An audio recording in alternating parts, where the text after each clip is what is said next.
on est ici au cœur en fait, de la reconstitution d'une maison forestière. On est au cœur du parc et autour de nous, eh bien, on entend un petit peu un oiseau. C'est un oiseau mythique du nord-est de la France, le grand tétras. Alors au parc, ils sont présents depuis de nombreuses années.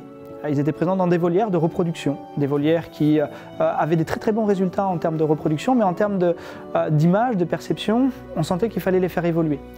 On a choisi pour l'année 2021 de vraiment mettre en lumière ces oiseaux dans une toute nouvelle volière où on partage avec nos visiteurs nos secrets sur la zootechnique de cet animal. Ce n'est pas une volière en réalité, mais c'est 3 espaces différents qui sont autour de nous, à travers lesquels les femelles peuvent choisir d'aller soit avec le mâle de gauche, soit avec le mâle de droite. Elles ont la volière tampon entre les deux pour pouvoir choisir laquelle leur plaît le plus. Les mâles paradent, les femelles, comme dans la nature, choisissent celui qui parade le mieux pour elles pour s'accoupler. Alors souvent la question c'est, est-ce qu'il faut sauver le tétras ? Parce qu'on voit que dans certains secteurs, l'espèce est tellement mal en point qu'on se demande si on va réussir à la sauver. Mais le grand tétras, c'est ce qu'on appelle une espèce parapluie.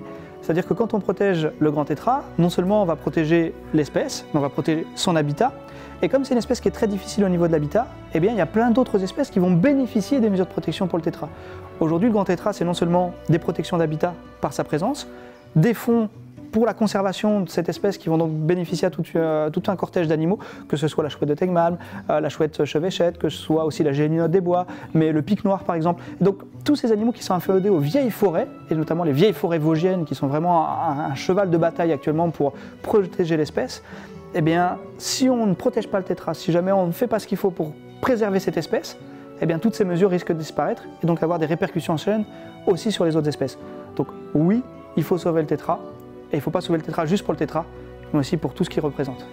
On pourra découvrir en fait ce nouvel espace sur les tétras eh bien, au bout du Sentier Bleu, le sentier qui est dédié à la faune européenne. Dans un sous-bois, on a agrandi en fait cet espace, on a agrandi en fait ce sentier. Vous pourrez découvrir non seulement des grands tétras, il y a ici 2 mâles et 6 femelles qui se partagent 3 espaces qui sont interconnectés, et aussi tout un ensemble scénographique pour mieux découvrir la vie du tétras, découvrir les secrets de sa vie, mais aussi découvrir pourquoi il est menacé, qu'est-ce qu'on peut faire pour le sauver, et puis découvrir les secrets zootechniques du parc.